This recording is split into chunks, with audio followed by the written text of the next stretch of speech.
हरि ओम। उपस्थित भक्तवृंद एवं आमार जननी और भगिनी सायंकालीन सत्रे आमादेर आलोच्य विषय श्रीमद्भगवद्गीतार त्रयोदश अध्याय क्षेत्र क्षेत्रज्ञ विभाग योग এই বিষয় নিয়ে এই অধ্যায়ের বিষয় নিয়ে আলোচনা করা হচ্ছে। আমাদের 29 নম্বর শ্লোক পর্যন্ত হয়েছিল, কিন্তু 29টা পুরো হয়নি। আজকে ওটা আবার বিস্তারিতভাবে বলা হবে। এই আলোচনা করার পূর্বে আমরা 27 নম্বর শ্লোক থেকে এই অধ্যায়ের সমাপ্তি পর্যন্ত সমবেতভাবে পাঠ করব। নিজের বই নিজে নিয়ে আসবেন, নিজের গীতা বই নিজে নিয়ে আসবেন, অন্যের উপর চাপ দেবেন। কার বইটা? বইটা কার? তুমি নাও। এখন তুমি ওর দিকে তাকিয়ে দেখো, ওখানে তুমি তাকিয়ে দেখো। নিজের বই নিজে নিয়ে আসবে। গীতা মাকে সাথে না নিয়ে তুমি চলে এসছো। আগে তো মাকে খুব নিয়ে আসতে। গীতা আমাদের মা, সর্বদাই তাকে নিয়ে আসতে হবে। আর গীতার আলোচনা যখন হচ্ছে তখন গীতা মা নিয়ে আসবে। অন্যকে অসুবিধায় ফেলাটা আমাদের ঠিক নয়। ওম নমো ভগবতে বাসুদেবায়।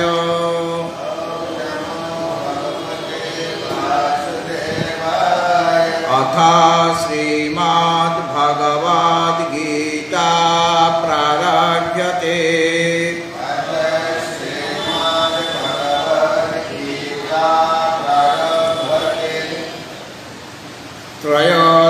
त्रयोदशोऽध्यायः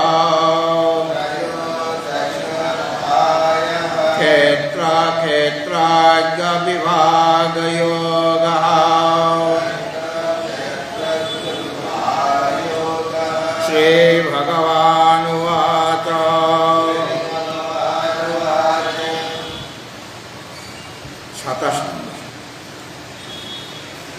समां सर्वेषु भूतेषु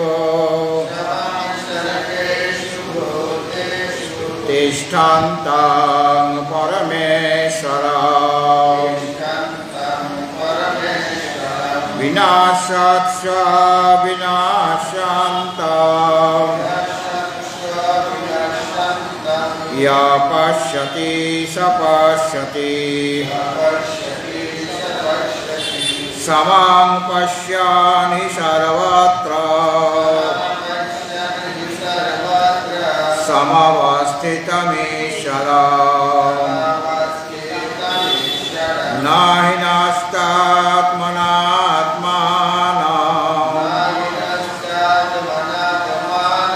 ततो याति परां गतिम्। प्रकृत्यैव च कर्माणि क्रियमाणानि सर्वशः य पश्यति तथात्मानम् अकर्तारं स पश्यति। सदा यदा भूता पृथक् भावम् एकस्थमनुपश्यति तत एव च विस्तारम् ब्रह्म सम्पद्यते तदा। अनादित्वात् निर्गुणत्वात् परमात्मामयमव्ययः शरीरस्थोऽपि कौन्तेय न करोति न লিপতে यथा सर्वगतं सूक्ष्मात् आकाशं नोपलिप्यते सर्वत्रावस्थितो देहे तथात्मानोपलिप्यते यथा प्रकाशयत्येकः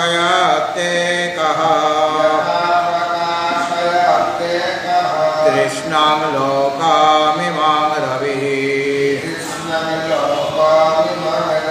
क्षेत्रं क्षेत्रे तथा कृष्णः प्रकाशयति भारत क्षेत्र क्षेत्रज्ञयोरेव अन्तरं ज्ञानचक्षुषा भूतप्रकृतिमोक्षं च ये विदुर्यान्ति ते परम् भूतप्रकृतिमोक्षं च ये विदुर्यान्ति ते परम् ओम श्री कृष्णार्पणमस्तु।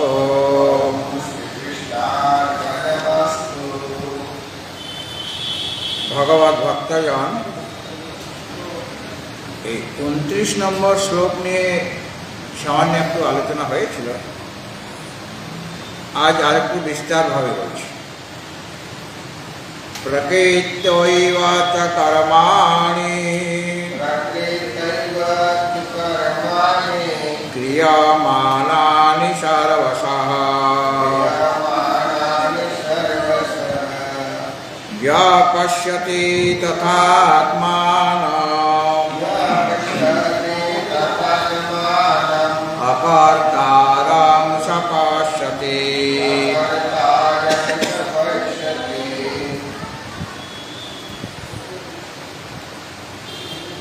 আগের শ্লোকে বলা হয়েছিল যে সমং পশ্যনি সর্বত্র সমবস্থিতমীশ্বরম ন হিনস্তাত্মনাত্মানম ততো ইয়াতি পরাং গতিম। ওই মানে 27 নম্বর শ্লোক, এটা না, ওটা 28 নম্বর শ্লোক, তাই না? যেটা বললাম 28।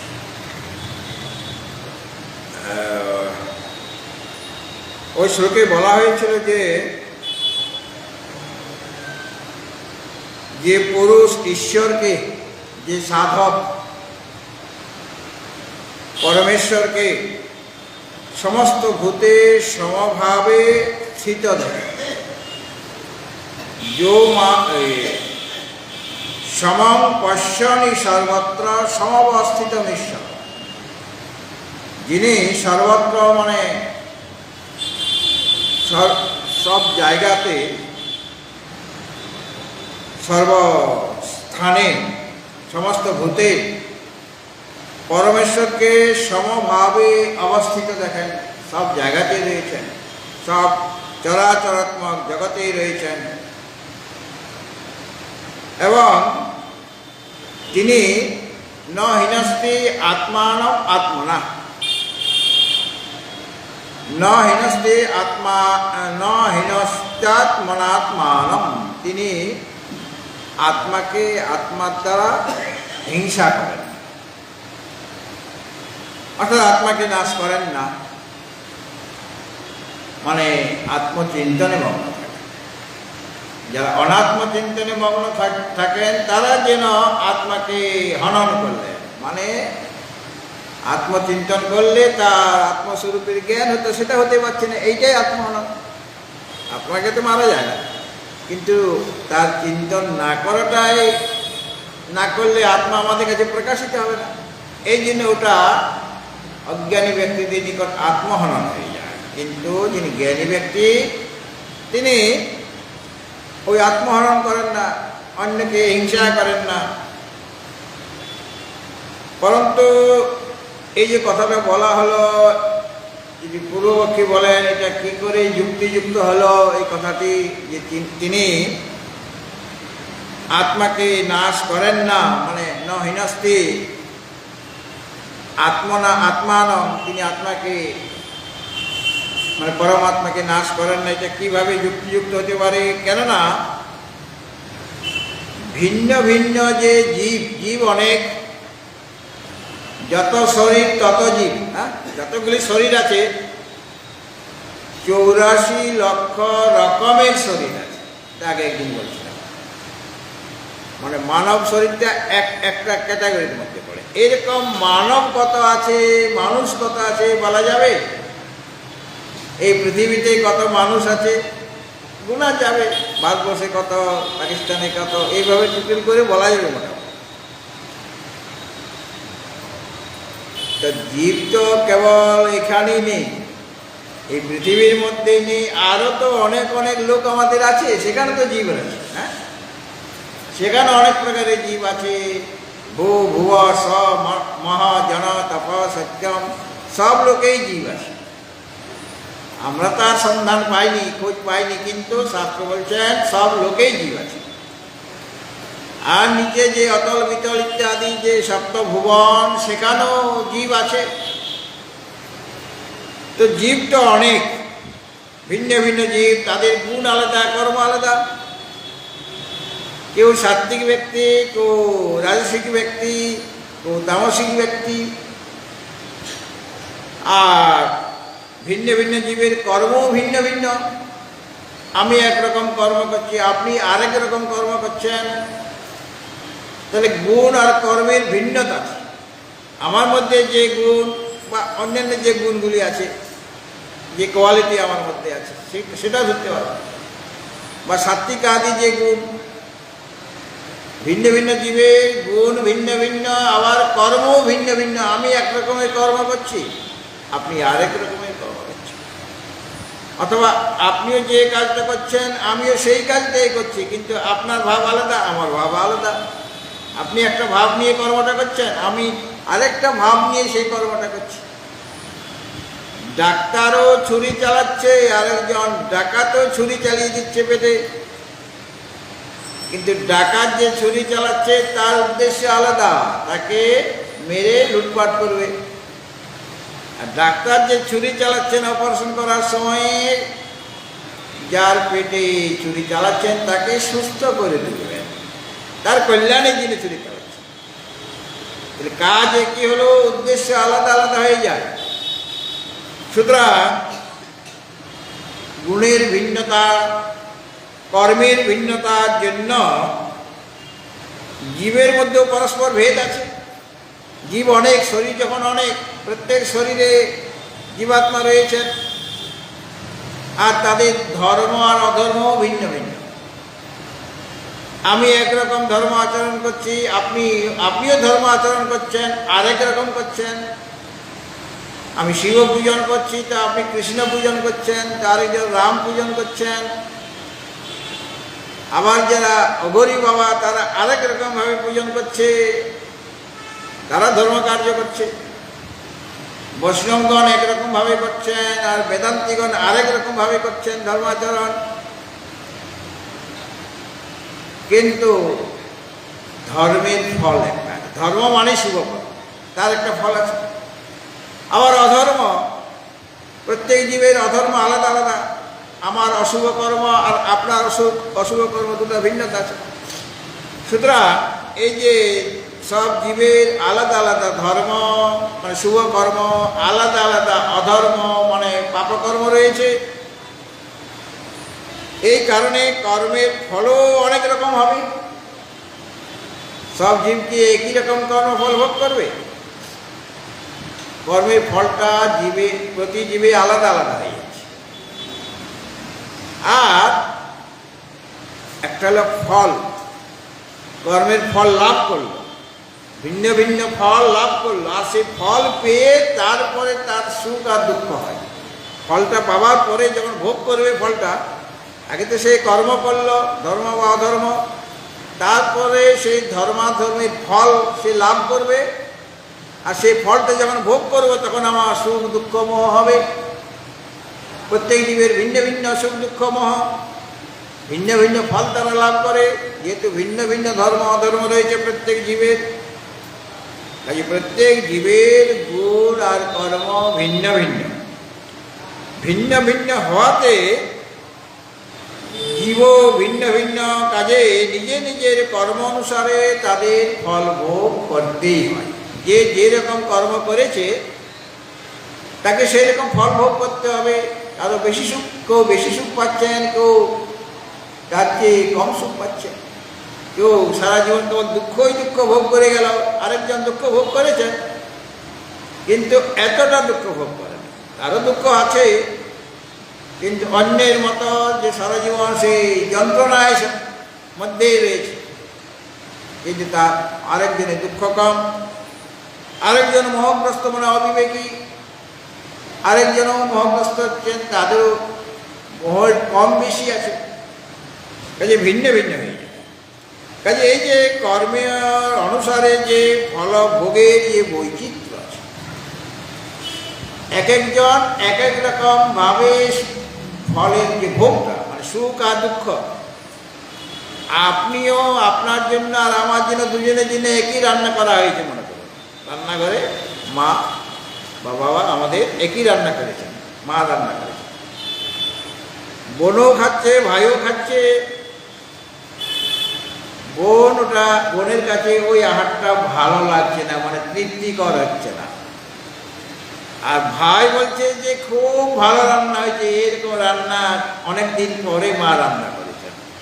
জিনিস তো একই আহার, কিন্তু একজনের রুচি একরকম, আরেকজনের রুচি আরেক রকম হয়ে যাচ্ছে। কাজে ওই আহারটা করে, একই আহার করেও একজনের মনে অতৃপ্তি, আরেকজনের মনে তৃপ্তি হয়ে যাচ্ছে। অনেকে আশ্রমে আসেন আর আমরা বলি যে এই আশ্রমে প্রসাদ পেয়ে যাবে, বলেন না মহারাজ প্রসাদ লইতাম না। কেন কেন বলা যাবে না। সে যাবে রেস্টুরেন্ট, এখানে ভালো রেস্টুরেন্টে গিয়ে যার মতো খাবার খাবে। আমাদের এই নুন কম, তেল কম, মশলা কম, ওই খাবার খাবে না। ওটা তার রুচি করা হবে না, তার রুচি অন্যরকম, তার রিচ ফুড চাই। আর আমাদের যত গরিব ফুড মানে তেল মশলা কম, তাতে রান্না ভালো হয়। তো একজনের একদিকে রুচি নিরামিষ আহারের রুচি, সাদা মানে সাধারণ খাবার খেতে তার ভালো লাগছে, আরেকজন ওই খাবার তার কাছে রুচি পাওয়া যাচ্ছে না। হ্যাঁ, সুতরাং রুচির ভিন্নতা আছে, সেরকম সুখেরও ভিন্নতা আছে। একই সুখ, একই জিনিস, একটা রসগোল্লা আপনিও খেলেন আমিও খেলাম। আপনি সুগার রোগী, কোনো রকমভাবে প্রসাদ রূপে দিয়েছে, কোনো রকমভাবে খেলেন, কেননা আপনার খেতে ভালো লাগছে না, গা গুলাচ্ছে, কেননা ডায়াবেটিস এটা। আর আমার ডায়াবেটিস নাই, আমি বলছি আরেকটা হবে, আরেকটা হবে, করতে করতে 10টা খেয়ে নিলাম। হ্যাঁ, কেন? ওই শরীরের নানা রকম রোগবশত এক একজনের এক একটা জিনিস ভালো লাগে, আর বা ভালো লাগলেও খেতে দেওয়া হয় না, এরকম হয়। সুতরাং এই যে সুখ দুঃখের ভিন্নতা দেখা যাচ্ছে, সুখ দুঃখ মন প্রত্যেক জীবের আলাদা আলাদা। অতএব নিজ নিজ কর্ম অনুসারে এই যে ভোগের যে বৈচিত্র্য আমরা দেখতে পাচ্ছি, এর দ্বারা আমাদের কাছে মনে হচ্ছে যে কেবল দেহের এই ভিন্নতা নয়, দেহ তো আলাদা আলাদা, পরন্তু প্রতি দেহে যে গুণ আর কর্মের দ্বারা বিশিষ্ট যে আছে, যে আত্মা যে গুণ কর্মের দ্বারা যুক্ত, সে আত্মাও অনেক। এরকম তারা এক আত্মা নয়, আত্মা অনেক। অনেকে আত্মাকে অনেক মানেন, তাদের মতটা খণ্ডন করা হবে। অর্থাৎ প্রতি দেহে জীবাত্মা তো ভিন্ন ভিন্ন বটে, কিন্তু যে ক্ষেত্রজ্ঞকে, যে পরমাত্মাকে দর্শন করতে বলা হচ্ছে, তিনি কিন্তু সর্বক্ষেত্রেষু একজনই, প্রত্যেক ক্ষেত্রে তিনি আছেন। মানে শরীরের ভিন্নতার জন্য তিনি আলাদা আলাদা হয়ে যাচ্ছেন না। সকল শরীরে ক্ষেত্রজ্ঞং চাপি মাং বিদ্যে সর্বক্ষেত্রেষু ভারত বলা হয়। সমস্ত ক্ষেত্রে মানে শরীরে একজন রয়েছেন যিনি পরমেশ্বর। আর জীবাত্মা প্রতি শরীরে শরীরে ভিন্ন, কিন্তু যাকে দর্শন করতে বলা হচ্ছে, যিনি সমস্ত ভূতের মধ্যে চরাচরাত্মক জগতের মধ্যে যিনি আছেন, তিনি একজন, তিনি বহু নন।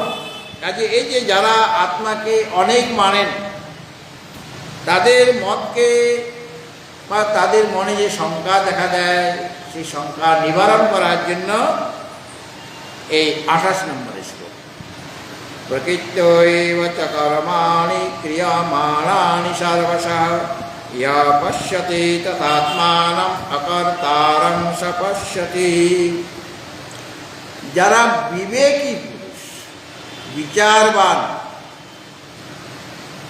মানে যাদের বুদ্ধি মানে স্থূল নয়, বিচার করার ক্ষমতা আছে, শাস্ত্র অধ্যয়ন যিনি করেছেন, গুরুর সন্নিকটে গিয়ে গুরুর সেবা করেছেন, সেবা না করলে, সেবা ভাব না করলে এই আত্মতত্ত্বের যে স্বরূপ সেটা আমরা অনুভব করতে পারি। জীবের সেবা শিবজ্ঞানে, গুরুর সেবা, গুরুর সেবা তো অবশ্যই করতে হবে, সেবা ভাব থাকতে হবে। গুরুর সেবা করলে কি হবে? তিনি কৃপা করে তাকে সেই জ্ঞানের উপদেশ দেন, তাই না? সুতরাং যার গুরুকরণ হয়েছে, গুরুর উপদেশ শুনছেন, শাস্ত্র অধ্যয়ন করেছেন। এখন তো শাস্ত্র অধ্যয়ন করার সুযোগটাই আমাদের দেশে প্রায় নাই। এই বাংলাদেশ, এই আমাদের ত্রিপুরা বা পশ্চিমবঙ্গ, অন্যান্য জায়গায় কিছু কিছু আছে, উত্তরপ্রদেশে আছে, ইউকে, আমাদের ভারতবর্ষে একটা ইউকে আছে, জানেন তো? ইউকে মানে ইউনাইটেড কিংডম না, উত্তরাখণ্ড। সেখানে সংস্কৃতের শাস্ত্র অধ্যয়ন করার ব্যবস্থা আছে, বিহারে আছে, উড়িষ্যায় আছে। কিন্তু আমাদের পশ্চিমবঙ্গে আর ত্রিপুরাতেও সেই রকম যেগুলি আছে কোনোরকমভাবে চলছে। সংস্কৃত না জানলে শাস্ত্রের প্রকৃত রহস্য বোঝা যায় না। কাজেই যার শাস্ত্র অধ্যয়ন আছে, যিনি গুরুমুখে গুরুর উপদেশ শুনেছেন, তারাই বিবেকী হতে পারেন, তারাই বিচারশীল ব্যক্তি হতে পারে, তারা ধীর ব্যক্তি, তারা অস্থির চিত্ত তাদের নয়। এরকম যারা বিবেকী পুরুষ, তারা কর্মাণি সর্বশ, যত কর্ম রয়েছে, কর্মটাকে 3 ভাগে ভাগ করা হচ্ছে, শারীরিক, মানসিক আর বাহ্যিক। তো আমাদের যে গীতার মধ্যে শারীরিক কর্মের বিভাগের মধ্যে বলা আছে 3 প্রকারের কর্ম, সেটা আবার সাত্ত্বিক কর্ম, রাজসিক কর্ম, তামসিক কর্ম, এইভাবে বিভাগ করা হয়েছে। যাই হোক, যা কিছু কর্ম আমরা করি আর মানে দেখছি যে কর্ম করা হচ্ছে, কে করছে? কর্মাণি মানে মন, বাণী আর বাক্যের দ্বারা, মন, বাণী আর শরীরের দ্বারা যা কিছু কর্ম হচ্ছে, কর্মাণি সর্বস্ব মানে সর্বতভাবে, সর্বপ্রকারে কার দ্বারা হচ্ছে? এই যে এত কর্মযজ্ঞ চলছে, সর্বত্র কর্ম হচ্ছে, যে যেখানে আছে সেখানে কর্ম হচ্ছে। আবার এই শরীরের ভিতরেও কর্মযজ্ঞ চলছে কিনা? আমরা মনে করছি যে আমি চুপচাপ এখানে মন্দিরে বসে আছি, কিন্তু বিরাট কারখানা চলছে আমাদের শরীরের ভিতরে, বিরাট কর্মযজ্ঞ।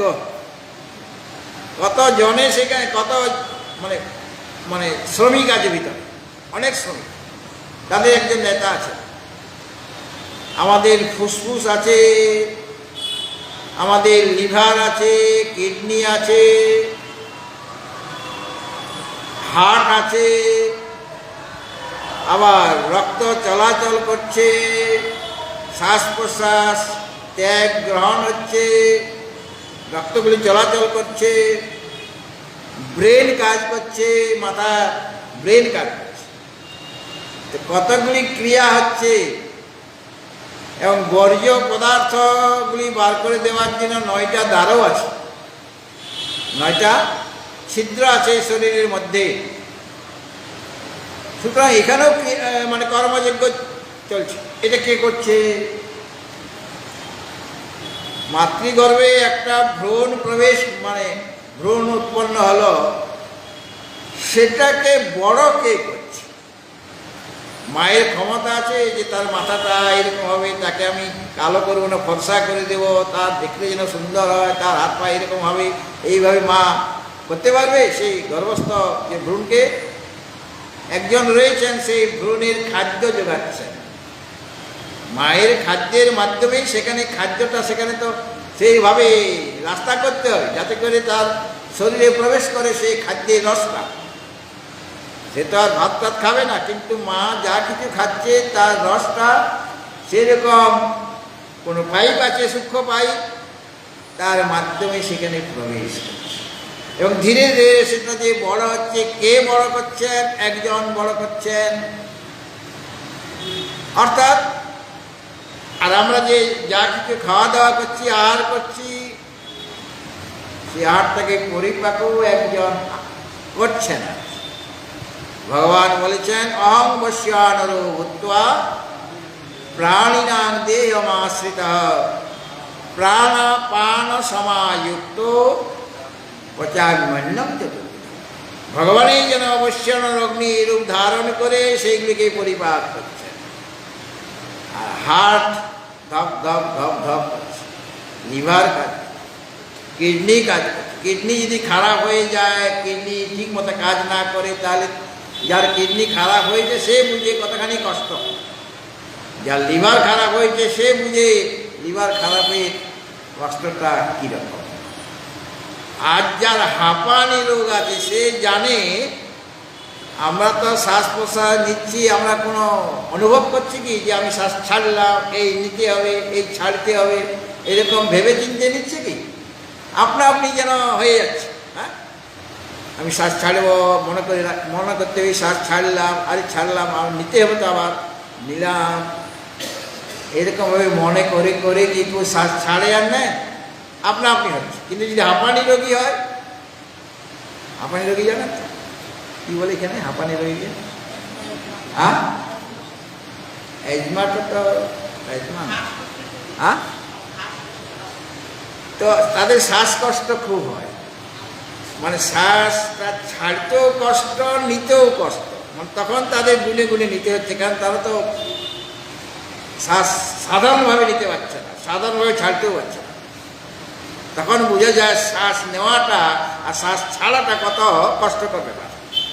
কিন্তু আমাদের কাছে এটা অনায়াসেই হয়ে যাচ্ছে, যারা সুস্থ ব্যক্তি তাদের কাছে অনায়াসেই হয়ে যাচ্ছে। কে এর পেছনে রয়েছেন? এর পেছনে একজন তত্ত্ব রয়েছে যিনি এটা করাচ্ছেন। এইভাবে যেখানে যা কিছু কর্ম হচ্ছে, ভগবান যদিও বলছেন আমি এই বস্যানর অগ্নিরূপে পরিপাক করি খাদ্যদ্রব্য, কিন্তু ভগবান পরমেশ্বর তিনি কি নির্গুণ নিষ্ক্রিয়, তিনি কিভাবে ওই পরিপাক কার্যটা করবেন? তার পক্ষে তো সম্ভব না। কেন? তিনি তো তার তো কোনো বিশেষ না, তিনি নির্গুণ, নিষ্ক্রিয়, নিরাকার, নিরবয়ব। তিনি যেখানে যত কার্য হচ্ছে, শরীরের ভিতরে কার্য, শরীরের বাইরে কার্য, আপনি শহরে ঘুরবেন কত রকমের কাজ হচ্ছে, রাস্তায় কাজ হচ্ছে, দোকানে কাজ হচ্ছে, ডাক্তারখানায় আপনি যাচ্ছেন সেখানে কাজ হচ্ছে, বিভিন্ন রকমের কাজ। সেটা কার দ্বারা হয়? ভগবান বলছেন প্রকৃত্যায়েব চ ক্রিয়মাণানি, এই প্রকৃতির দ্বারাই কর্মাণি সর্বশ ক্রিয়মাণানি, যত কর্ম, যত রকমের ক্রিয়া এই প্রকৃতির দ্বারাই, এব শব্দ প্রকৃত্যা এব চ ক্রিয়মাণানি মানে নিবর্তনানি, অর্থাৎ নিবর্তিত হচ্ছে, সম্পাদিত হচ্ছে কার দ্বারা? এই প্রকৃতির দ্বারাই। আর প্রকৃতিটা কি সেটা আমরা পরে দেখব, যে মায়াঙ্ক প্রকৃতি বিদ্বান, এই প্রকৃতি হলো মায়া, অর্থাৎ ওই মায়া মানে ত্রিগুণাত্মিকা যে মায়া কল্পনা শক্তি আছে, যার মধ্যে তিনটি গুণ রয়েছে, সত্য রজ তম। এই প্রকৃতি আমরা বলি এটা স্বভাববশত হচ্ছে। অনেকেই প্রকৃতি মানে স্বভাব বুঝেন, মানে নেচারালি এটা হয়ে যাচ্ছে। গুরুদেব এর কাছে একজন বলছেন যে ভগবানের তো কোনো কাজ নাই, সব তো প্রকৃতির দ্বারা, স্বভাবের দ্বারাই হচ্ছে। এই মানুষ জন্মাচ্ছে, খাওয়া দাওয়ার জন্য তার নানা রকম যে শস্য ইত্যাদি উৎপন্ন হচ্ছে, ওই নেচারালি হচ্ছে। তারপর একদিন নেচারালি মারা যাচ্ছে, বলে ও এটা নেচারালি হয়ে যায় না? বলে হ্যাঁ, সব তো নেচারালি। তখন গুরুদেব তাকে একটা সাদা কাগজ দিলেন, বলে এই সাদা কাগজ থেকে আমি দেখেছি যে সাদা কাগজে অনেক রকমের শিল্পী যারা তারা ছবি আঁকে। তো এখানে ছবি আঁকার কি দরকার? সাদা কাগজ দিলাম, তুমি সামনে রাখো, আর এখানে কোন একটা দৃশ্য আপনি কি এখানে ফুটে উঠবে? তুমি কি ফুটে তুলতে পারো? এই সাদা কাগজের মধ্যে একটা দৃশ্য আঁকা হবে, সেই দৃশ্যটা ফুটে উঠুক, স্বভাবতই হয়ে যাক সাদা কাগজের মধ্যে। বলেন না, একজন শিল্পী দরকার। তো সেরকম ভাবে জগতে যা কিছু কর্মযজ্ঞ হচ্ছে, তার জন্য একজন শিল্পীর দরকার। সেই শিল্পী হলেন এখানে প্রকৃতি বা মায়া বা অবিদ্যা বা অজ্ঞান, স্বভাব। যে স্বভাববশত হয়ে যাবে, স্বভাববশত কোনো কাজ হবে না। যা কিছু জগতে দেখছি, বৈচিত্র্যময় জগৎ, একদম শৃঙ্খলিতভাবে সব কাজ চলছে। কখন আম গাছে আম ফল হবে, তার একটা সিজন আছে, অন্য সিজনে হবে না। আর সেই আমের রস মানে ওটা মিষ্টি হবে না টক হবে, সেটা ওই স্থানের উপর নির্ভর করে, বীজের উপর নির্ভর করবে। আর অনেকে আবার আম খেতে পারে না। একটা উট আছে রাজস্থানে, সে বাবলা কাটা খেতে ভালোবাসে, ওটা তার প্রিয় খাদ্য। আমাকে একজন নিমন্ত্রণ করেছেন, মহারাজ প্রাতঃ রাসটা ওখানেই সারবে, মানে টিফিনটা ওখানে খাবেন আমাদের বাড়ি। আমি তো খুব সেজে গুজে জুতা পরে চশমা পরে গেলাম,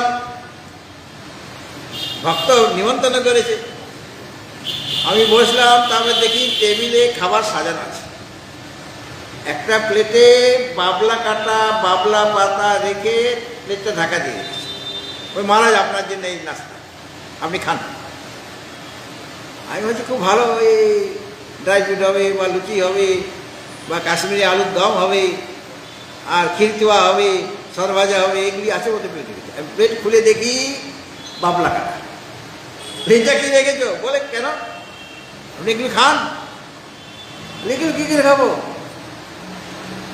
বলে কেন, বাবলা কাটার প্রিয় খাদ্য এটা, তাহলে আপনার প্রিয় খাদ্য হবে কি? তখন দুটা ডিশ আমি ছুলে ওখান থেকে পালিয়ে আসবো কিনা, যা তোমার ঘরে কোনোদিন আসবো না। মানে উটের খাদ্য তিনিই সৃষ্টি করছেন। বাঘের খাবার, সিংহের খাবার আর মানুষের খাবার কি কীরকম হবে? সব ভিন্ন ভিন্ন খাবার। আবার বাঙালির খাবার, এখানে ত্রিপুরাতে যে খাবারগুলি তৈরি হচ্ছে, আপনি যদি পশ্চিমবঙ্গে যান ওই খাবার পাবেন না।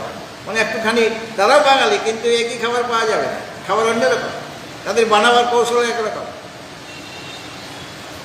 তো এই যে ভিন্নতা দেখা যাচ্ছে এবং নানা রকম কার্য দেখা যাচ্ছে, কে করছে?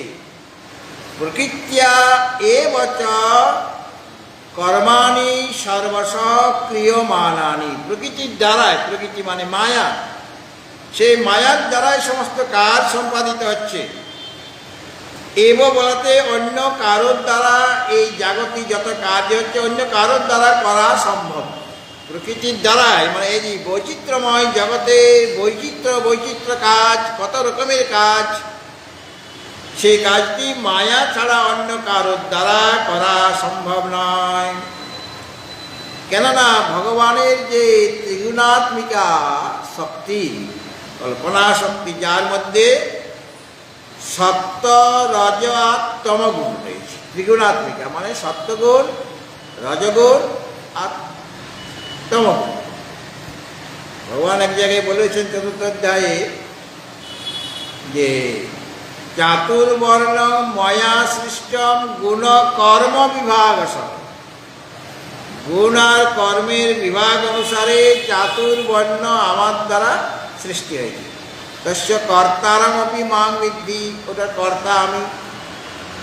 কিন্তু পরেই বলেছেন অকর্তারম অব্যয়ম, আমি কিন্তু সাথে পাশে নেই, আমি কর্তা নই। মানে পারমার্থিক দৃষ্টিতে তিনি অকর্তা, আর ব্যবহারিক দৃষ্টিতে, মায়িক দৃষ্টিতে এই চাতুর্বর্ণ গুণ আর কর্মের বিভাগ অনুসারে কারো মধ্যে সত্যগুণ প্রবল, রজগুণ কম, কারো মধ্যে রজগুণ প্রবল, সত্যগুণ কম, কারো মধ্যে তমগুণ প্রবল, সত্য রজ মিশ্রিত হয়ে আছে। মানে তিনটা গুণ সকলের মধ্যে থাকে, কিন্তু তিনটা গুণের মানে কম বেশি হয়ে যায়। সেই কম বেশি অনুসারে কেউ ব্রাহ্মণ, কাউকে আমি ব্রাহ্মণ বলছি, কেউ ক্ষত্রিয়, তার রজগুণ বেশি থাকতে হবে তবে গিয়ে ক্ষত্রিয়, যুদ্ধ বিগ্রহ করা ক্ষত্রিয়ের কাজ। বৈশ্য, তাদের সেরকমভাবে ওই তম মিশ্রিত রজগুণ থাকবে, বিভিন্ন জায়গায় ব্যবসা করার জন্য তারা যাবে, কোথায় কম দামে ভালো জিনিসটি পাওয়া যায়, তো রজগুণও থাকবে আর তমগুণও থাকবে, তমগুণ মিশ্রিত থাকবে। আবার সূত্রের মধ্যে তমগুণটা বেশি কিন্তু রজগুণও থাকবে, তাকে অনেক সেবা কাজ করতে হবে, কাজে রজগুণ ছাড়া সেবা কাজ করা যাবে না। এইভাবে গুণ আর কর্মের বিভাগ অনুসারে চাতুর্বর্ণের নাম না হয়েছে, আসলে সম্পূর্ণ জগৎ তার কর্তা তিনি, মানে ভগবানই মায়িক দৃষ্টিতে। কেননা ওই যে তার ত্রিগুণাত্মিকা যে মায়া আছে, সেই মায়ার দ্বারাই এই সমস্ত কাজ হচ্ছে। এই সুখ দুঃখ বা কর্মের ফল, সুখ দুঃখ মোহ ইত্যাদি, ইচ্ছা দেশ সুখম দুঃখম সংঘাত চেতনা দিদি এতৎ ক্ষেত্রং সমাসেন সবিকারং উদাহরিত। সব কিছু এই পরমাত্মার সন্নিধানে থাকা বশত এই প্রকৃতির দ্বারাই সব কাজ হচ্ছে। এই যে পরিপাক ক্রিয়াটাও, এই যে আমাদের আর যে হজম হচ্ছে, সেটাও কিন্তু ওই প্রকৃতির দ্বারা হচ্ছে। তাহলে বললেন যে অহং বস্যানরভূত্বা, বলে তিনি না থাকলে প্রকৃতি কোনো কার্য করতে পারবে না। সুতরাং যেখানে যা কিছু কার্য হচ্ছে, এই সত্য রজ তম গুণাত্মিকা যে মায়া, তার দ্বারাই হচ্ছে। এই মায়াকে অবিদ্যা বা অজ্ঞান বলা হয়, আবার এখানে প্রকৃতি বলা হয়। এবং এই প্রকৃতি থেকে মহত্তত্ত্ব, অহংকার ইত্যাদি সাংখ্যিক দৃষ্টিতে, কিছু কিছু সাংখ্যিক মত আমরা স্বীকার করি, মানে বেদান্ত মতে স্বীকার করা হয়, কিন্তু যেটা দার্শনিক মতবাদ সেটা খণ্ডন করা হয়। কিন্তু যেগুলি সাধন উপযোগী সেটা স্বীকার করতে কোনো অসুবিধা নাই। সাংখ্যের যে সাধন উপযোগী কথাগুলি আমরা স্বীকার করি, মানে আমাদের বেদান্ত মত স্বীকার করে না। যোগ দার্শনিক মতবাদ ভিন্ন, কিন্তু তার যে সাধন উপযোগী কথা, ইয়ম নিয়ম আসন প্রাণায়াম প্রত্যাহার ধারণা ধ্যান সমাধি, এইগুলি স্বীকার করি আমরা। আবার ন্যায় দর্শন, তাদের দার্শনিক মতবাদ আলাদা, কিন্তু সাধন উপযোগী অনেক কথাই আছে, সেখান থেকে আমরা গ্রহণ করি। বৈশেষিক, তাদের মতবাদ আলাদা, কিন্তু সাধন উপযোগী অংশটা আমরা গ্রহণ করি। যেটা ভালো জিনিস সেটা সকলের কাছ থেকে গ্রহণ করতে হয়, আর যেটা আমার মতবাদের সাথে মিলছে না সেটা আমি বাদ দেবো, কিন্তু যেটা গ্রহণযোগ্য আমার কাছে সেটা আমাকে অবশ্যই গ্রহণ করতে হবে। সুতরাং এই যে প্রকৃতির থেকে দেখানো হয়েছে, সাংখ্য দর্শনে দেখিয়েছেন প্রথমে মহত্তত্ত্ব, তারপরে অহংকার, তারপরে স্থূল সূক্ষ্মভূত ইত্যাদি উৎপন্ন হয়। আর বেদান্তের মতো কিছুটা ওইভাবে আমরা স্বীকার করব। আর মহত্তত্ত্ব ইত্যাদি থেকে আরম্ভ করে, মহত্তত্ত্ব অহংকার ইত্যাদি থেকে আরম্ভ করে যত কার্য পদার্থ রয়েছে, দেহাদি, এই শরীর ইত্যাদি সব মায়া থেকে উৎপন্ন হচ্ছে, মানে প্রকৃতি থেকে উৎপন্ন হচ্ছে। এবং যত করণ রয়েছে, মানে ইন্দ্রিয় সকল, 5টা কর্মেন্দ্রিয়, 5টা জ্ঞানেন্দ্রিয়, আর মনকে একটাও বলতে পারেন অথবা 4টাও বলতে পারেন। মন তো একটাই, অন্তঃকরণ। আর কার্যভেদে তাকে আমরা মন, বুদ্ধি, চিত্ত, অহংকার ইত্যাদি বলে থাকি। আর যে পঞ্চ প্রাণ আছে, প্রাণ, অপান, সমান, উদান, জ্ঞান, এই শরীরের মধ্যে আছে কিনা? তো প্রাণটাও প্রকৃতি থেকে উৎপন্ন হয়েছে, অর্থাৎ এই শরীরটাও প্রকৃতি থেকে। আর ইন্দ্রিয় সকল, বহিরিন্দ্রিয় 10টা, 4টা অন্তরিন্দ্রিয়, পঞ্চপ্রাণ, এই স্থূল শরীর বা সূক্ষ্ম যে শরীর, সমস্ত কিছু ওই প্রকৃতির কাজ, প্রকৃতি থেকেই উৎপন্ন হয়। এবং প্রকৃতি এই আকারে আকারিত হয়ে যায়। প্রকৃতি এই কার্য করণ, মানে ইন্দ্রিয় সকল ইত্যাদি রূপে বা প্রাণ রূপে প্রকৃতি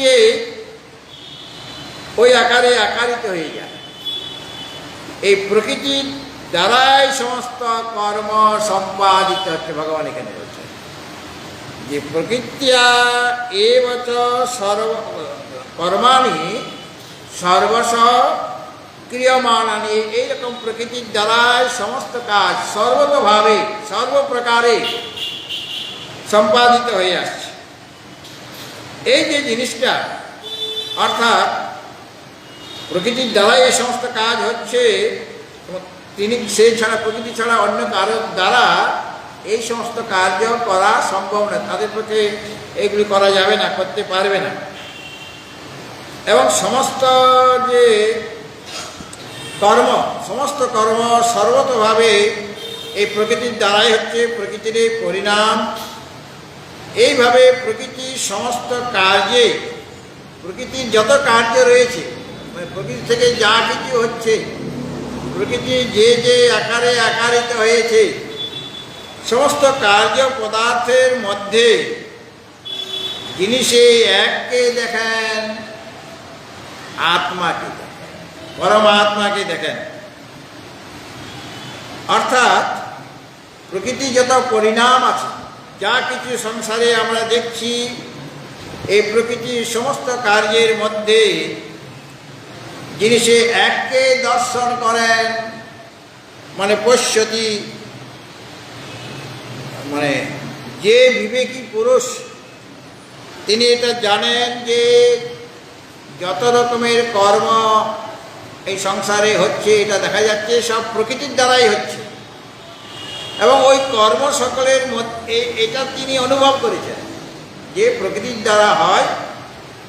এবং যত কার্য রয়েছে, যত কার্য হচ্ছে আর কি, সমস্ত কার্যের মধ্যে একটি তত্ত্ব অনুসৃত হয়ে আছে। কে সে? সেটা হলো আমার স্বরূপ বা পরমাত্মা বা পুরুষ বলা হয়েছে এখানে, প্রকৃতি পুরুষন চাইব। সেই পুরুষ কিন্তু সমস্ত পদার্থের মধ্যে একজনেই রয়েছেন। কেননা আগেও আমরা বলেছিলাম, মানে গীতা ভগবান বলেছিলেন, সমং সর্বেষু ভূতেষু তিষ্ঠন্তং পরমেশ্বরম বিনশ্যৎস বিনশ্যন্তং য পশ্যতি স পশ্যতি। সমস্ত বিনাশী তত্ত্বের মধ্যে, বিকারী বস্তুর মধ্যে যিনি অবিকারী তত্ত্বকে দর্শন করেন, অবিনাশী তত্ত্ব যিনি এক, একম এব অদ্বিতীয়, সে এককে যিনি দেখেন, তিনি যথার্থ দর্শন করেন। আর যারা অনেক দেখেন তারা ঠিক তাদের দর্শন হয়নি, পরমার্থ দর্শন তাদের হয়নি। তো এইভাবে যিনি পশ্যতি মানে দেখেন, দেখেন মানে বুঝেন, অর্থাৎ সমস্ত কর্ম প্রকৃতির দ্বারাই হচ্ছে। অতএব আমি তো এই কর্মের কর্তা হতে পারি না, কেন প্রকৃতির দ্বারাই শরীর হয়েছে, প্রকৃতির দ্বারাই আমার যত ইন্দ্রিয় কর্মেন্দ্রিয় হয়েছে, জ্ঞানেন্দ্রিয় হয়েছে, প্রকৃতির দ্বারাই প্রাণ হয়েছে, প্রকৃতির দ্বারাই মন হয়েছে। আর আমরা অষ্টাদশ অধ্যায়ে দেখেছি 5 জন মিলিত হয়ে কর্ম করেন, অধিষ্ঠানং তথা কর্তা করণঞ্চ পৃথক বিধাম বিবিধাস্তু পৃথক চেষ্টা দৈবঞ্চৈবাত্র পঞ্চমম। কাজে যেগুলির নাম দেওয়া হলো সব প্রকৃতি থেকে উৎপন্ন হয়েছে, আর আমি আমার শরীরটা প্রকৃতি থেকে উৎপন্ন।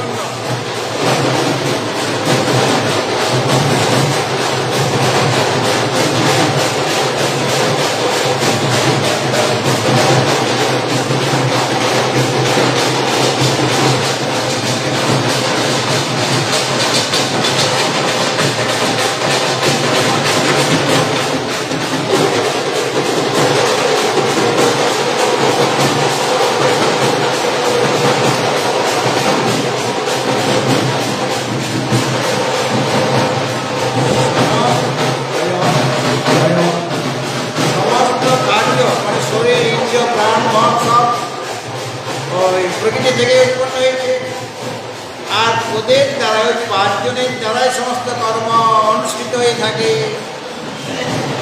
শব্দ প্রকৃতি থেকেই ওইগুলি উৎপন্ন হয়েছিল।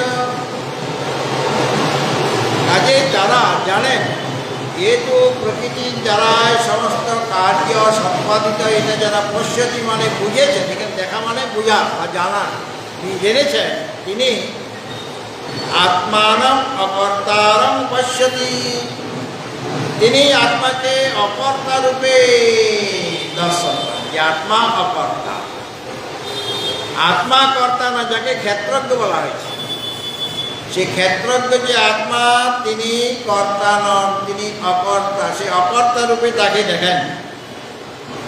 অর্থাৎ ক্ষেত্রজ্ঞ যিনি, তিনি সমস্ত উপাধি, তার কোনো উপাধি নেই, সর্ব উপাধি বিবর্জিত। উপাধি কি? এই শরীর, ইন্দ্রিয়, মন, বুদ্ধি, এইগুলি উপাধি। তো তার তো কোনো শরীর আদি কিছু নাই পরমাত্মার। আসলে আমাদেরও কারো কোনো শরীর নাই, শরীরটা অন্যের। অন্যের শরীরটাকে আমি নিজের শরীর বলে চালিয়ে দিচ্ছি, আমার শরীর এটা, কিন্তু এটা তোমার শরীর নয়। অন্যের ঘরটাকে দেখিয়ে বলছি এটা আমার ঘর, আপনি তো ভাড়া আছেন, ঘরটা ভাড়া নিয়েছেন, এটা আপনি ভাড়ার নাই। আপনি বলছেন এটা আমার ঘর, ফ্ল্যাটটা দেখিয়ে বলছেন মহারাজ এটা আমার ঘর, বসুন বসুন, বাবলা কাটা দেবো না, রসগোল্লাই দেবো। তো ঘরটা তো আপনার নয়। সেরকমভাবে এই শরীরটা আমার নয়, এটা কার? পঞ্চভূতের। 5 জন ভূতের মধ্যে নিবাস করছে, 5 জন ভূতের দ্বারা। এই যে বিল্ডিংটা, এটার মধ্যে কি আছে? বালু আছে, সিমেন্ট আছে, স্টোন চিপ আছে, আর রড আছে, রড, এই যে ছড় না কি বলেন এখানে, লোহার রড আছে কি না? এখানে সব লোহার রড সব এসে গেছে, সিমেন্ট, আমার স্টোন চিপ আসবে, বালু আসবে। তখন কোন পথ দিয়ে ঢুকবো এই নাট মন্দিরে, সেটাই আমি চিন্তা করছি আগে থেকে, কারণ বিরাট নাট মন্দির তৈরি হবে। তো এটা কি দিয়ে তৈরি হচ্ছে? এই বালি আছে, সিমেন্ট, স্টোন চিপ, রড, এইগুলিতে আছে। আর কর্মী যারা যারা মিস্ত্রি, তারা সেটাকে রূপ দিচ্ছে। কত তার লাগবে, কত কাঠ লেগেছে, কাঠ। আর যত বাঁশ বাজারের বাঁশ সব এখানে এসে গেছে, এত বাঁশ লাগিয়েছে এখানে, দেখলেই বোঝা যাবে। কেবল আমি দেখছি কেবল বাঁশেই বাঁশ, নিচটা তাকালেই মনে হচ্ছে যেন শুধু বাঁশ দিয়ে তৈরি হবে এই 7তলা মন্দির, এটা নাট মন্দির। এরকম শুনছি আর বাঁশ দিয়েই নাকি। বাঁশটা নিচে থাকবে, তারপর ওটা সরিয়ে দেওয়া হবে। হ্যাঁ, কিন্তু বাঁশ তো লাগছে, এখন কাঠও লাগছে, তৈরি করতে বাঁশও লাগছে, কাঠের দরকার, তো অনেক কিছুর দরকার। কিন্তু যে যিনি পরমাত্মা, যাকে ক্ষেত্রজ্ঞ বলা হয়েছে, তিনি তো তার মধ্যে কোনো রকম উপাধি নেই। যদি শরীরটা থাকতো তাহলে শরীরে তো সে কাজ করতো, তাহলে কর্তা হতে পারত। যদি ইন্দ্রিয় থাকতো তাহলে সেই ইন্দ্রিয়ের দ্বারা ও কাজে সহায়তা করত। মন থাকলে মনের দ্বারা সহায়তা করত, প্রাণ থাকলে প্রাণের দ্বারা কোনো একটা কাজ করতে সে সাহায্য করত। কিন্তু সেই ক্ষেত্রজ্ঞ আত্মার এই শরীর ইত্যাদি আছে, আবার তিনি নির্গুণ, কাজ করতে গেলে গুণ চাই, কোনো গুণ নাই তার কপালে। হ্যাঁ, তো সত্যগুণ চাই, রজগুণ চাই, তমগুণও চাই। কোনো কাজ করতে গেলে, সাত্বিক কাজ করতে গেলে সত্যগুণ বেশি চাই। রাজসিক কাজ যদি করতে হয়, দৌড় ঝাঁপ করতে হবে আমাকে, তাহলে রজগুণে প্রাবল্য থাকতে হবে। আর যদি বেশি ভালোভাবে ঘুমাতে চান, যদি প্রমাদ করতে চান, তাহলে তমগুণটা বেশি হলে নিদ্রাটা ভালো হবে, অলসতা আসবে, অসাবধান হতে পারবে। রান্না করেছেন অথচ লবণ দেন নাই, বা ডাল বানিয়েছেন, ডালটাই দিতে ভুলে গেছেন, কুকারে বসিয়ে দিয়েছেন আপনি, সে জল দিয়েছেন, হলুদ দিয়েছেন, মশলা দিয়েছেন, সম্বরাও দিয়েছেন, সম্বরা মানে ফোড়ন দিয়েছেন, কিন্তু মুগ ডালটাই দিতে ভুলে গেছেন। আপনি তো প্রেসার বন্ধ করে কটা সিটি হলে গুনছেন, 3টা সিটি হলে নামিয়ে দিলেন। প্রতিদিন আসবে, এখন খাওয়াবো, সুন্দর মুগ ডাল দিয়ে, কি সুন্দর, আরও নানা রকম ছক্কা লাগিয়েছে, সেটা বলছি না, খুব সুন্দর হবে, আজকে খুব ভালোবাসবে আমাকে। আর যখন খেতে দিচ্ছে দেখে সব ফাঁকা, মানে কিছুই না, শুধু জলটা, হলুদ জলটা আছে। কেন? প্রমাদ। এই তমগুণের কাজ, মানে সে চিন্তা ভাবনা করছে, অন্য চিন্তা করছিল, এটা প্রমাদ। রান্না করতে গিয়ে আমি যদি অন্য কিছু চিন্তা করি, তাহলে তোমার রান্নাটা খারাপ হয়ে যাবে।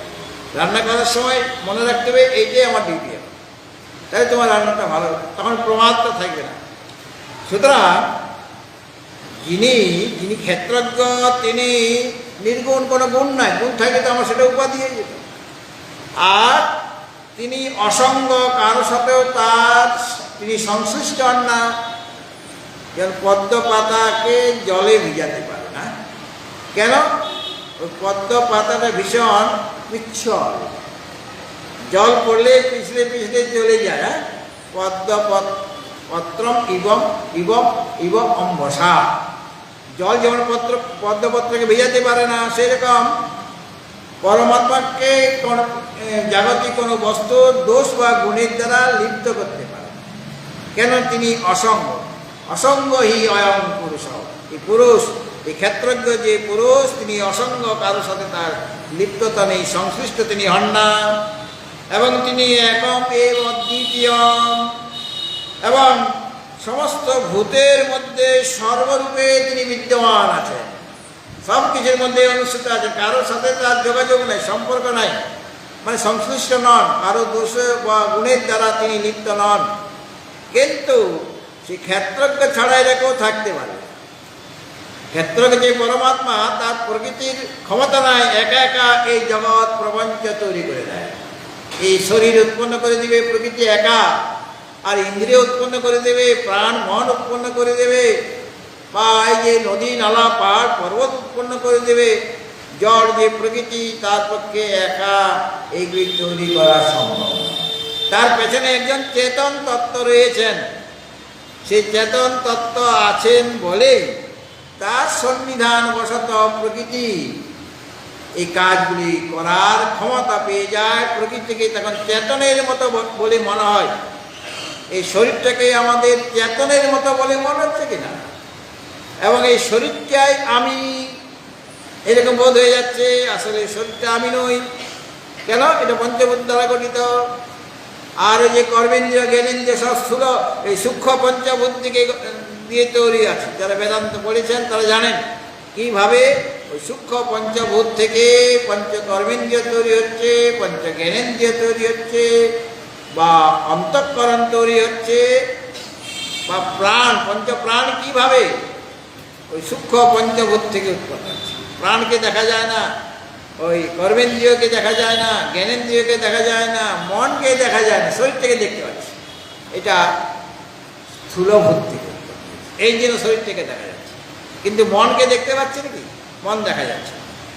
এই যে এত কার্য দেখা যাচ্ছে প্রকৃতি থেকে, এত বৈচিত্র্যময় কার্য হচ্ছে, তার পেছনে একজন চেতন তত্ত্ব রয়েছেন। তিনি আছেন বলে প্রকৃতির দ্বারা এই কার্যগুলি করা সম্ভব হচ্ছে। কিন্তু এই যে যিনি আছেন অনুষ্ঠিত, তাকে কর্তা বলা যাবে না, সে তো শুধু সামনে রয়েছে, উপদেষ্টা অনুমন্তা রূপে। আগে যে বলা হয়েছে, উপদেষ্টা রূপে অনুমন্তা রূপে তিনি রয়েছেন, উদাসীন রূপে তিনি রয়েছেন, কিন্তু তিনি না থাকলে জড়া প্রকৃতির দ্বারা কোনো কার্য করা সম্ভব হবে না।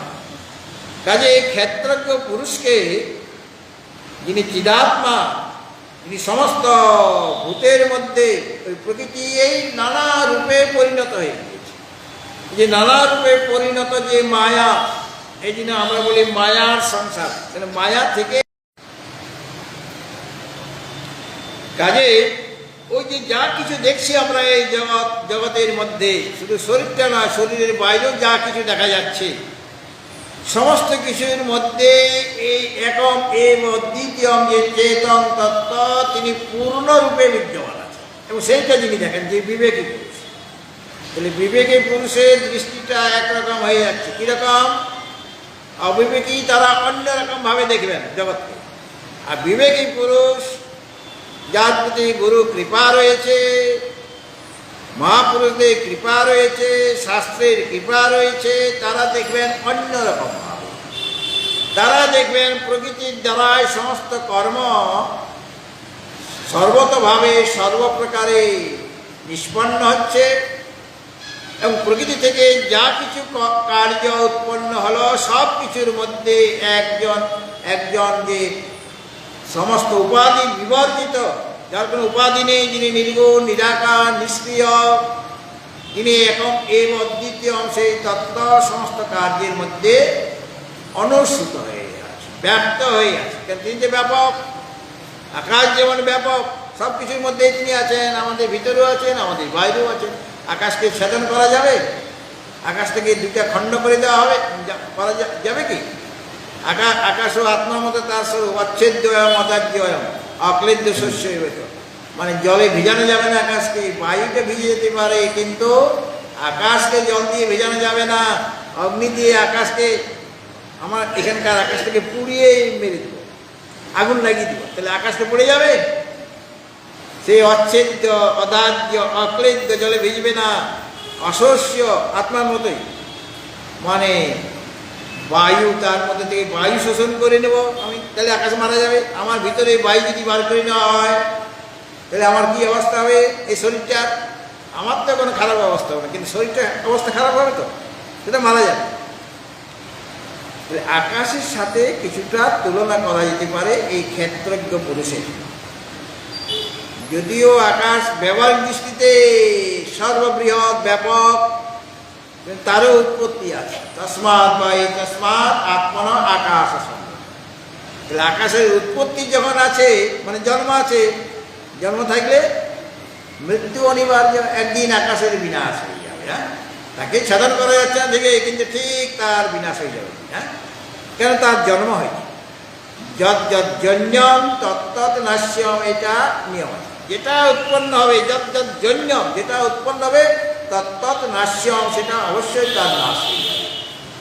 কিন্তু এই কার্য পদার্থের নাশ হয়ে যাবে ঠিকই, তাদের যেহেতু উৎপত্তি হয়েছে, কিন্তু তার মধ্যে যিনি রয়েছেন, আকাশের মতো সর্বত্র অনুষ্ঠিত হয়ে আছেন, তাকে যিনি দর্শন করেন অকর্তা রূপে, তিনি কর্তা নন। কর্তা তো প্রকৃতির দ্বারা সব কাজ হচ্ছে, তিনি কর্তা নন, তিনি দ্রষ্টা মাত্র, উপদ্রষ্টা অনুমন্তা চ ভর্তা ভোক্তা মহেশ্বর পরমাত্মেতি চাপ্যুক্ত দেহস্মিন পুরুষ। এই যে অকর্তার আত্মাকে, মানে ক্ষেত্রজ্ঞ পুরুষকে যিনি ওই অকর্তা রূপে পশ্যতি, মানে দেখেন, মানে অনুভব করেন, স্বপশ্যতি, তিনিই যথার্থ দর্শন করছেন। আত্মা হলেন অকর্তা, আর প্রকৃতির দ্বারাই সমস্ত কার্য হচ্ছে। দুটো জিনিস দেখার জন্য বলা হয়, প্রকৃতির দ্বারাই সমস্ত কার্য সম্পাদিত হচ্ছে, আর তিনি আছেন বলেই প্রকৃতি এত এত কার্য সম্পাদন করার ক্ষমতা পাচ্ছে। আর আত্মা কোনোভাবেই কর্তা নয়, অকর্তা রূপে যিনি দেখেন, সব পশ্যতে, তিনি যথার্থ দর্শন করেন। আর ওই যে ক্ষেত্রজ্ঞ আত্মা, যে পরম পুরুষ, সেই পরম পুরুষেই তুমি, আর সেই পরম পুরুষের মধ্যে কোনো ভিন্নতা নেই। তাই যেমনভাবে ক্ষেত্রজ্ঞ আত্মা অকর্তা, অভোক্তা, কর্মের কর্তা হলে তবে তো ভোগ করবেন, তো তিনি যেমন, তাকে যেমন অকর্তার অভক্ত রূপে দেখা হয় বিবেকী পুরুষ, তাকে ওইভাবে দেখবেন। সেরকমভাবে তুমি যেহেতু সেই ক্ষেত্রজ্ঞ স্বরূপে, এই জন্য তুমিও অকর্তার অভোক্তা, তুমি কোনো কর্মের কর্তাও নও, তোমাকে কোনো কর্মের ফলও ভোগ করতে হবে না, তুমি নিজ স্বরূপে স্থিত হয়ে যাও। নিজের স্বরূপ কি না, আমি সৎ, আমি চিৎ, আমি আনন্দ, আমি নিত্য শুদ্ধ বুদ্ধ মুক্ত স্বভাব, আমার মধ্যে কোনো প্রকার দুঃখ নেই, আমার জন্ম নেই, আমার মৃত্যু নেই, জন্ম মৃত্যুর আমি অতীত, কালের অতীত আমি, ধর্মাধর্মের অতীত আমি সর্বদাই পূর্ণ, আমার কোনো অভাব নেই।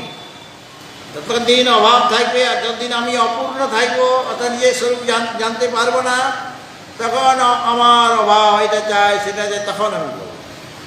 যখন আমি অপূর্ণ আছি তখন আমার এই আজকে কলম কি চাই, কালকে সাবান কি চাই, মানে এখানে যারা আছে না তারা হয়রান হয়ে যাচ্ছে।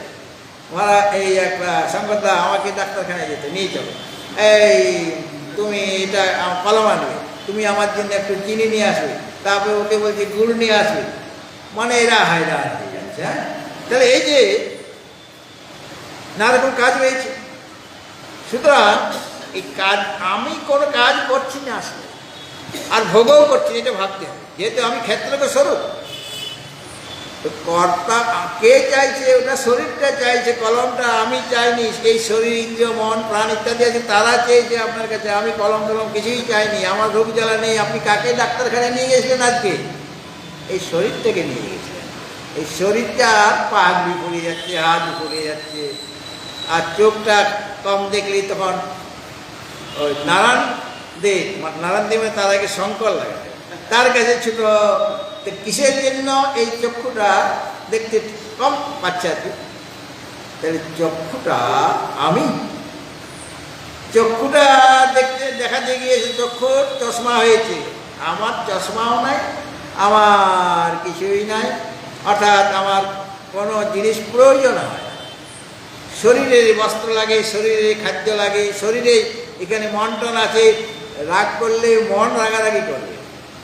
আমি তো মন নয়, কাজে আপনাকে কখন কিছু কড়া কথা বললাম, তখন আমি তো কথাই বলতে পারিনি। আমি তো অবাক মনস গোচর, আমার তো ভাগিন্দ্রিয়ই নাই, আমি কি করে আপনাকে কর্কশ বাক্য বলবো, বলতেই পারিনি আমি, কেননা আমি বাগিন্দ্রিয়, কোনো ইন্দ্রিয় নেই। এইভাবে নিজের স্বরূপটাকে তুমি চিন্তন করো, এটাকে বলা হচ্ছে আত্মচিন্তন। বিষয় চিন্তন ত্যাগ করে সর্বদা তুমি এইরকম দৃষ্টি নিয়ে আত্মচিন্তন করো। আর এই আত্মচিন্তন করতে করতে নিজের স্বরূপে তুমি চিরতরে স্থিত হয়ে যাবে। অর্থাৎ তখন তোমার শরীর, ইন্দ্র, মন, প্রাণ থেকে তুমি একদম মুক্ত হয়ে গেলে। জীবিত অবস্থায় জীবন মুক্ত, আর দেহপাতির পর বিদেহ মুক্ত, অর্থাৎ তুমি পূর্ণত্ব লাভ করবে। তখন আর কোনো অভাব নাই, কারণ তখন তো তুমি পূর্ণকাম, আত্মকাম, পূর্ণকাম হয়ে গিয়েছ।